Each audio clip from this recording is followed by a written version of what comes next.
Bismillahirrahmanirrahim. Assalamualaikum warahmatullahi wabarakatuh. Alhamdulillahirabbil alamin.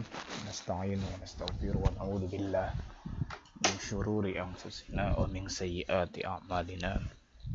May yahdihillahu fala mudilla lahu wa may yudlilhu fala hadiyalah. Amma ba'du. Alhamdulillahirabbil alamin. Hari ini kita sudah masuk di pertemuan 13. Insya Allah sudah tinggal 2 pertemuan lagi untuk mata kuliah atau perkuliahan administrasi peradilan agama atau kepanitraan. Hari ini akan saya sampaikan sedikit tentang uraian minutasi. Saya yakin teman-teman yang kemarin sudah magang di pengadilan agama sudah pernah melihat berbentuk wujud dan isian dari minutasi itu sendiri.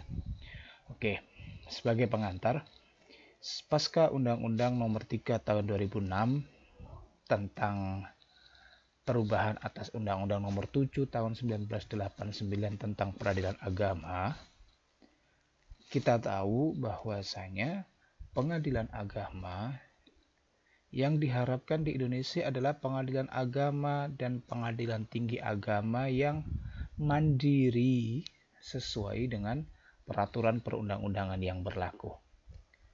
Ini merupakan bagian dari ciri atau kemudian hal tersebut sama dengan court of law itu, yang diantara ciri-ciri dari court of law itu adalah hukum acara dan juga minutasi perkara itu dilakukan dengan baik dan benar. Ini tertib dalam melaksanakan administrasi perkara dan putusan dilaksanakan sendiri oleh pengadilan yang memutus perkara tersebut. Oke, artinya minutasi perkara itu bagian dari ciri court of law. Bicara court of law, itu dia adalah bagian dari bentuk sebuah peradilan hukum atau hukum peradilan yang bersifat mandiri. Saat ini, proses minutasi perkara itu semuanya dilakukan di bawah pengadilan secara langsung. Maka setiap pengadilan agama itu pun juga melakukan minutasi perkaranya. Hal ini sebagai bentuk, artinya pelaksanaan minutasi, pelaksanaan hukum acara secara mandiri sebagai bentuk bagian dari pola pikir tentang peradilan itu sendiri, atau biasa disebut dengan legal framework and ununified legal opinion yang digunakan pada masing-masing pengadilan. Minutasi perkara ini merupakan salah satu proses akhir dari sebuah proses persidangan pada peradilan. Sebenarnya masih ada lagi nanti kaitannya misalnya dengan eksekusi dan setelah itu baru terakhir. Ini adalah menjelang akhir dari proses mulai pendaftaran perkara dan seterusnya sampai proses semuanya setelah dilakukan persidangan, setelah dilakukan putusan, itu prosesnya dilanjutkan dengan minutasi perkara sebelum nantinya dilaksanakan dengan eksekusi dan lain-lainnya. Maka minutasi perkara dilakukan oleh panitera di pengadilan tersebut, panitera pengganti bersama dengan majelis hakim. Oke. Secara pengertian, minutasi berasal dari kata minut yang pada dasarnya itu bermakna asli. Oke.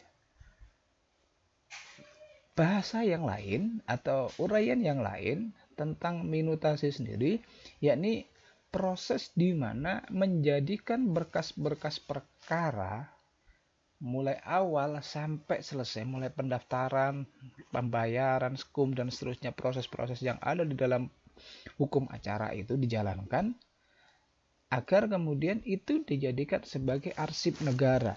Dalam hal ini arsip pengadilan yang kemudian nanti akan dikoding atau dilakukan pengkodian tertentu oleh pengadilan, dan itu sebagai arsip negara.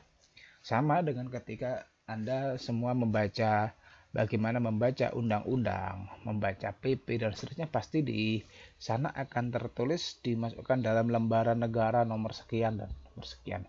Itu bagian dari arsip negara.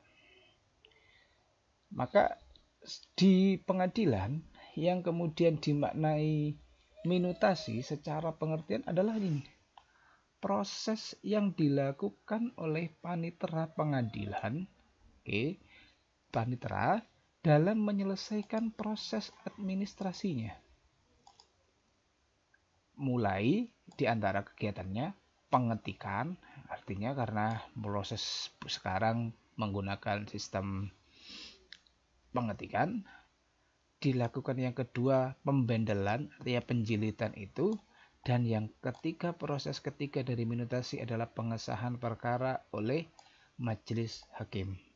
Oke, ini pengetikannya, bagaimana kemudian pengetikan mulai awal, mulai secara umum daftar isi dan seterusnya kaitan dengan itu. Pembendelan, termasuk ini pengetikan putusan dan seterusnya. Pembendelan, bagaimana penjilitan dan seterusnya. Yang ketiga ada pengesahan perkara yang dilakukan oleh para majelis hakim dan panitera persidangan. Sejak terbitnya surat edaran Mahkamah Agung di tahun 62 dan tahun 1998, terselesainya minutasi itu sebagai indikator penyelesaian berkas perkara. Artinya minutasi yang awalnya itu proses pengaslian ini menjadikan arsip negara serta bagian dari proses ini itu bergeser maknanya, yang kemudian nanti kita bicara misalnya tentang saat ini ada perubahan dan keinginan Badan Peradilan Agama misalnya tentang bagaimana ngontrol perkara pada pengadilan agama itu.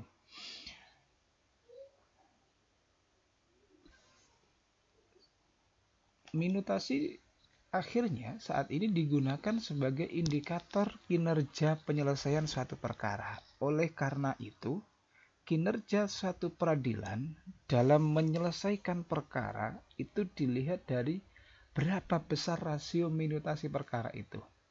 Meskipun perkara sudah selesai, misalnya sudah diputus, akan tapi proses minutasinya belum diselesaikan, maka itu dikategorikan oleh Badan Pengawas Peradilan Agama sebab ini proses belum selesai. Maka minutasi ini menjadi bagian yang penting dalam proses hukum acara di peradilan agama dan peradilan yang lainnya.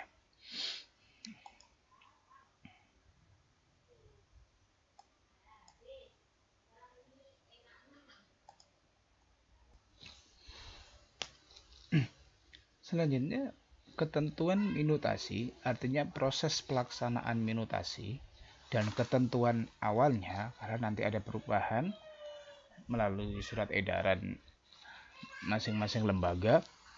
Di antaranya, ketentuan minutasi harus selesai paling lambat 14 hari sejak putusan. Maka nantinya sebenarnya minutasi itu kan bukan hanya kaitannya dengan putusan yang ber-BHT. Semua putusan, baik putusan itu berkekuatan hukum tetap atau putusan itu akan dilakukan banding, itu tetap harus dilakukan minutasi. Maka pada dasarnya pokoknya selesainya persidangan minutasi dulu sebelum lanjut untuk pelaksanaan ketentuan-ketentuan dalam putusan itu. Maka harus selesai paling lambat 14 hari sejak putusan, ini ketentuannya. Karena nantinya kaitannya dengan apa? Kaitannya akan berkaitan dengan jika seseorang akan melakukan banding, karena ketentuan banding satu perkara pun juga sama, tuntutan banding itu paling lambat 14 hari sejak putusan itu diterima. Nah, sejak putusan itu diterima. Nanti ada kaitannya dengan itu. Yang kedua ada ini. Maka tanggung jawab majelis ini, ketentuan minutasi itu menjadi tanggung jawabnya majelis hakim, di mana berkas perkara yang pelaksanaannya dibantu oleh panitera pengganti.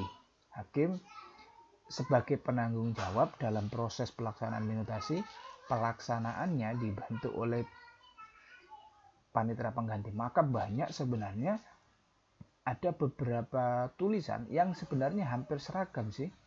Beberapa tulisan yang dilakukan oleh panitera pada satu pengadilan, misalnya diantaranya ada judul tulisan yang berjudul tentang bagaimana peran panitera pengganti dalam pelaksanaan minutasi perkara yang cepat dan seterusnya, kaitannya dengan itu. Peranan panitera pengganti dalam proses minutasi. Di beberapa website pengadilan itu saya coba cari tentang minutasi, saya kok banyak beberapa yang memang memuat beberapa tulisan kaitannya peranan panitera pengganti dalam proses minutasi di masing-masing pengadilan. Maka apa saja yang dilakukan oleh panitera pengganti dan perannya yang ternyata begitu besar. Tanpa ada mereka ini, proses minutasi tidak bisa berjalan dengan baik atau cepat. Apalagi dengan tuntutan seperti saat ini, biasanya berperkara itu harus cepat, asasnya asas cepat, asas murah, asas sederhana, dan lain-lainnya. 3. Penyusunan berkas dilakukan secara berangsur-angsur dan kronologis. Maksudnya, ini di sini dalam pelaksanaan penyusunan berkas dilakukan secara kronologis di sini. Artinya proses berkas itu by tema tertentu. Ada kemudian ini khusus untuk berita acara. Ada yang kemudian ya kronologis, atau kronologis berarti mulai dari awal. Pendaftaran sekian. Ini ada putusan, ini proses proses mediasi. Ternyata dalam putusannya ada putusan sela, ada di dalam persidangan ada putusan sela, dan seterusnya. Itu semua itu baik kronologis. Kelanjutannya, setelah dilakukan minutasi oleh PP dan kemudian diminutasi, berkasnya diserahkan ke meja 3 untuk diberi sampul, dijahit dan disegel. Baru kemudian setelah ini semua dilakukan paraf dan tanggal oleh ketua majelis. Pelaksanaannya tadi ada kemudian berangsur-angsur dan kronologis. Maksudnya begini, pelaksanaan atau prosedur pelaksanaan dalam minutasi berangsur-angsur, berarti setiap persidangan itu kan mulai awal, berangsur mulai awal, ya sudah, hari sidang pertama ini begini, bisa seperti itu. Atau kemudian kalau kemudian berbasis kronologis, ya kemudian berita acara semuanya dikumpulkan, misalnya sidangnya sampai 4-5 kali, nanti berita acara persidangan khusus berita acara persidangan, ini ada putusan sela, ini hasil, dan seterusnya. Tapi kalau bersifat berangsur-angsur, tiap sidang berita acara sidang pertama isinya mulai surat gugatan atau surat permohonan dan seterusnya, terus kemudian kaitannya dengan surat kuasa, dan seterusnya. Sidang kedua mendatangkan saksi, berkas-berkasnya saksi, mulai identitasnya saksi, dan seterusnya.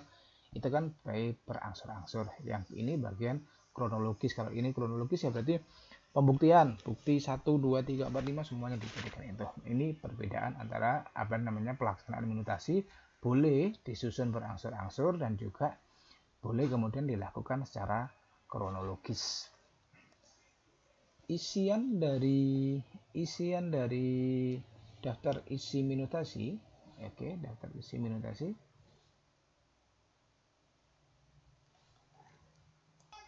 Ini diantaranya daftar isi ini untuk perkara perdata gugatan. Oke, untuk perkara perdata gugatan diantaranya adalah yang pertama uraiannya putusan, yang kedua petikan putusan, nanti kan tinggal dicentang-centang saja, surat gugatan, surat kuasa untuk membayar, plus CD, artinya CD compact disc itu, compact disc file secara keseluruhan yang bisa di-download dari SIPP, surat kuasa, bagaimana terus kemudian ini penetapan hakim atau majelis hakim, penunjukan panitera pengganti, penunjukan jurusita atau jurusita pengganti, semuanya dimasukkan, penetapan hari sidang, ketentuannya, relasi-relasi panggilan, artinya berkas-berkas panggilan, panggilan saksi, panggilan kalau ini gugatan berarti panggilan kepada tergugat, ya, dan saksi-saksi, penetapan penunjukan hakim, mediator, dan hasil mediasinya seperti apa, semuanya dikolek. Court kalender atau kalender persidangan, kalender peradilan, berita acara sidang, mulai ya jawabannya seperti apa, replik, duplik, ya tadi seperti yang saya sampaikan ada putusan sela, penetapan sita, berita acara sita, alat bukti tertulis, dan beberapa hal yang lainnya. Ini soft copy, surat-surat lainnya. Terus yang ke-17 ada soft copy atau putusan dan berita acara sidang. Nah, ini urutannya, nanti kemudian dicentangi mana yang ada dan tidak ada.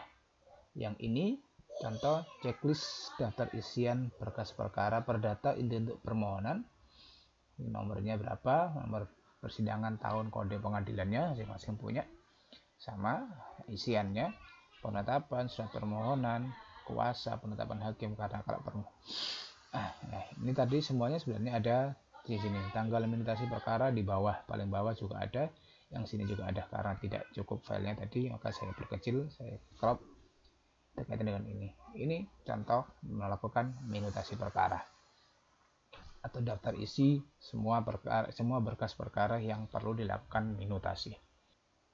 Nah, ini bentuknya, contoh bentuk minutasi di pengadilan. Ini pengadilan contoh yang bisa saya ambil. Nah, ini kan, oke, ini berkasnya pengadilan agama Dompu, nomor perkaranya berapa, tanggal berapa dilakukan minutasi, jenis perkaranya apa, penggugat, tergugat, dan seterusnya kaitannya dengan itu. Ini contoh-contohnya. Ini penjahitannya, ini segelnya, ini segel, ini ya. Setelah tadi semuanya dikumpulkan jadi satu, dilakukan penjahitan dan kemudian dilakukan penyegelan. Nah, ini kalau disobek berarti kan mungkin nanti ada perkaranya yang kemudian diambil atau hilang. Baru kemudian, nah ini wilayahnya menjadi wilayahnya telah diminutasi, ini tanggal minutasinya, ini ketua majelisnya atau kemudian anggota majelis, bisa saja namanya siapa, kemudian diparaf. Ini baru prosesnya selesai. Proses minutasi sudah selesai, berkasnya seperti ini. Ini yang kemudian dimaksud minutasi perkara. Terakhir, nah ini ada kebijakan yang perlu disampaikan. Kalau tadi ketentuannya dalam proses minutasi itu kan ada 2-14 hari setelah dibacakan putusan. Oke. Akan tapi berdasarkan surat edaran Direktorat Jenderal Badan Peradilan Agama sejak tahun 2017 itu dinyatakan bahwa dalam pedoman standar akreditasi penjaminan mutu di pengadilan, minutasi itu standarnya tidak dalam 2-14 hari setelah putusan dibacakan. Menurut Badilat itu terlalu lama. Kalau hanya ngurusi begitu saja harus 2-14 hari. Maka apa? Melainkan pada hari yang sama dengan putusan dibacakan. Maka tadi seperti yang saya sampaikan, diantaranya ada kemudian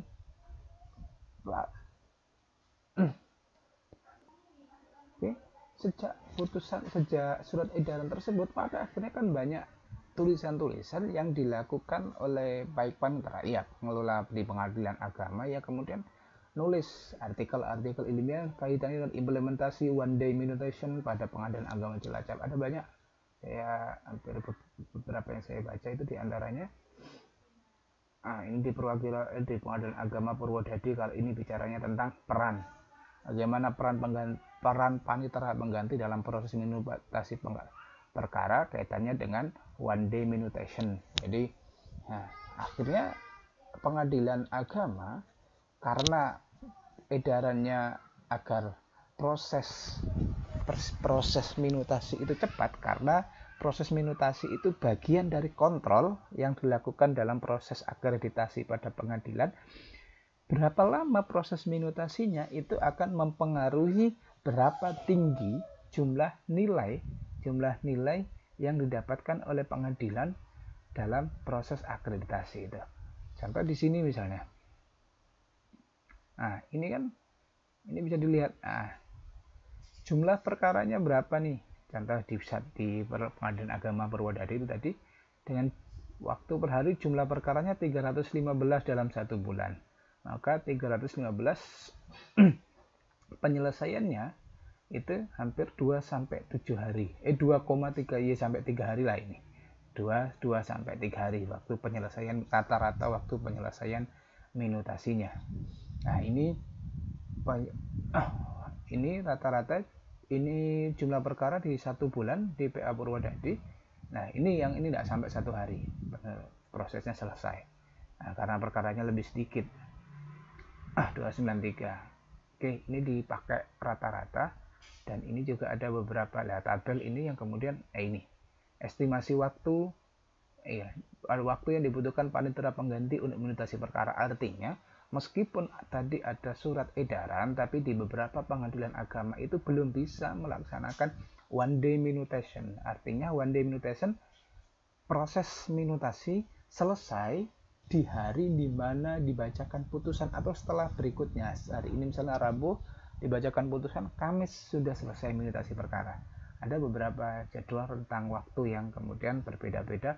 Ada bahkan yang hampir sampai 1 minggu di bulan September. Nah, ini naik lagi prestasinya, tidak sampai 1 hari selesai, ini hampir 2 hari, dan ini 5 hari dan seterusnya. Ini beberapa upaya dari Pengadilan Agama untuk melakukan proses pekerjaan minutasi yang cepat dan seterusnya.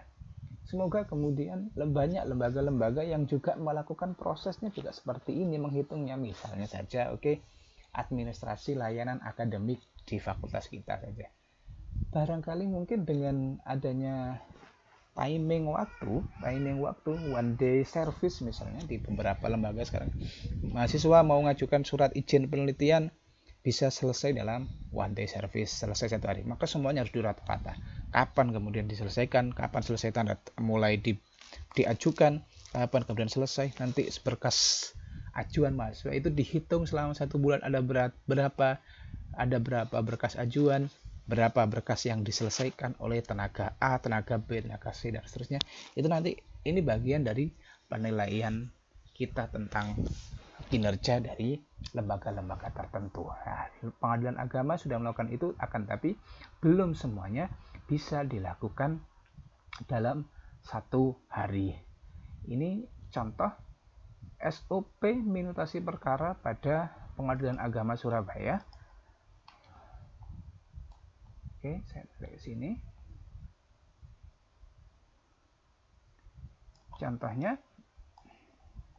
nah ini maunya SOP minutasi Pengadilan Agama Kota Surabaya maunya melakukan SOP minutasi 1 hari atau one day minutation.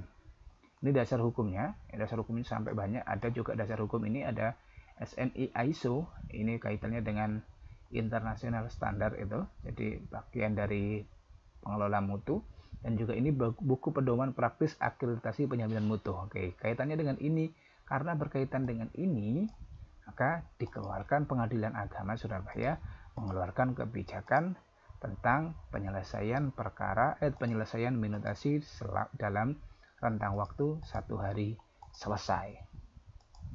Ini kan ide yang bagus.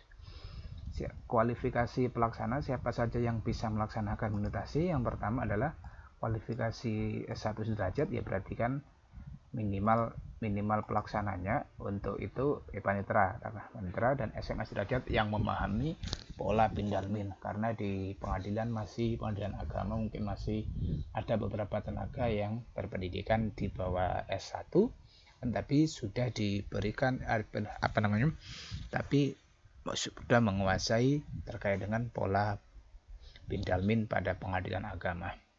Oke, keterkaitannya kaitan begini penjelasannya, SOP penyelesaian perkara tepat waktu. Berarti ada SOP lain, SOP one day minutation ini ada berkaitan dengan SOP yang lain, yakni SOP penyelesaian perkara tepat waktu. Yang kedua kaitannya dengan SOP publikasi putusan dalam 1 hari. SOP publikasi 1 hari berarti sama karena putusan 1 hari dipublish dan ini juga sebagai alat kontrol oleh Badilak, Badan Peradilan Agama, untuk mengkontrol satu perkara di pengadilan itu. Tadi saya lihat di bulan Mei di surat edaran Badilak itu sampai kemudian memberikan surat peringatan kepada ketua pengadilan di seluruh Indonesia untuk kaitannya dengan implementasi pelaksanaan ini, publikasi putusan 1 hari. Ternyata di tahun ini ya mungkin karena corona dan seterusnya itu ternyata ada keterlambatan publikasi putusan yang mestinya 1 hari diputus selesai karena sudah ada SIPP dan seterusnya.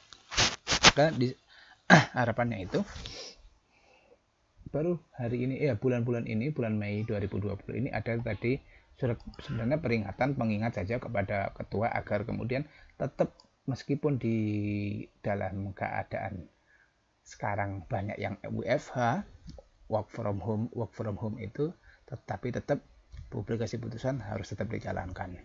Ini beberapa kaitannya dengan hubungan dengan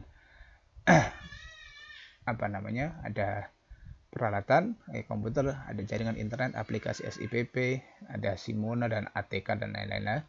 Maka jika berkas perkara tidak lengkap, maka SOP ini tidak bisa terlaksana. Berkas perkara berarti yang tadi daftar kaitannya dengan daftar isi dan lain-lain, pencatatan dan pendataan, menyusun berkas secara kronologis, entry data pada aplikasi SIPP, mencatat dalam register induk perkara, gugatan atau permohonan.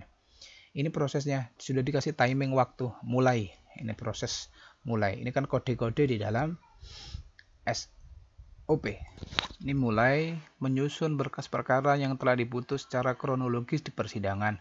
Maksimal 1 hari setelah putusan. Berarti kalau sekarang Rabu, Kamis setelah maksimal itu batasannya. Selesai 5 menit outputnya berkas perkara. Ini memberi sampul berkas minutasi pelaksananya siapa? Panitera pengganti.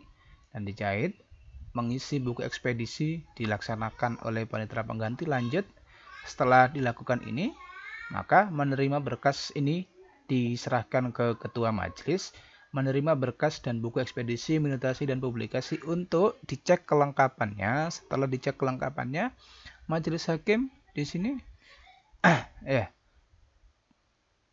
ini dibubui paraf dan tanggal oleh ketua majelis, ya kan? Prosesnya begitu lanjutannya. Ini kodenya berkas selanjutnya atau lembar selanjutnya. Ini proses berjalan. Kolom minutasi pada sampel atau berkas telah dibubui oleh majelis. Penyelesaian. Setelah selesai, tertanda tanganinya buku ekspedisi, minutasi dan publikasi. Buku ekspedisi biasanya kayak buku jurnal itu. Diserahkan ke panitera lagi, dilaksanakan. Setelah kemudian semuanya sudah siap, diserahkan ke panitera muda gugatan permohonan untuk diinput di aplikasi dan seterusnya. Dan ini uraiannya di hasil buku ekspedisi perkara yang belum diminutasi selama 1 hari. Jadi ini kaitannya kalau kemudian masih ada berkas-berkas yang masih belum diminutasi, diserahkan lagi ke majelis hakim. Kemudian kalau sudah ya ini prosesnya dilakukan monitoring evaluasi terkait dengan pelaksanaan minutasi. Maka regulasi estimasinya waktu yang diperlukan dalam minutasi perkara ada 50 menit di luar kegiatan 11-12 karena 11-12 ini kan prosesnya bisa setelah proses selesai itu.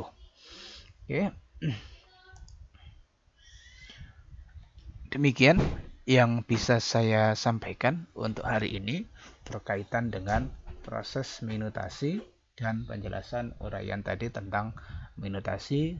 Semoga kita bisa memahami dan tahu, minimal tahu, dan iya, karena prakteknya kita belum bisa melaksanakan proses minutasi perkara itu. Oke, saya yakin kemudian dengan gambaran itu sampai semuanya bisa memahami konsep minutasi di pengadilan agama kaitannya dengan ketentuan proses pelaksanaan sampai selesai dan kemudian publikasi minutasi perkara. Terima kasih. Ihdinas siratal mustaqim. Assalamualaikum warahmatullahi wabarakatuh.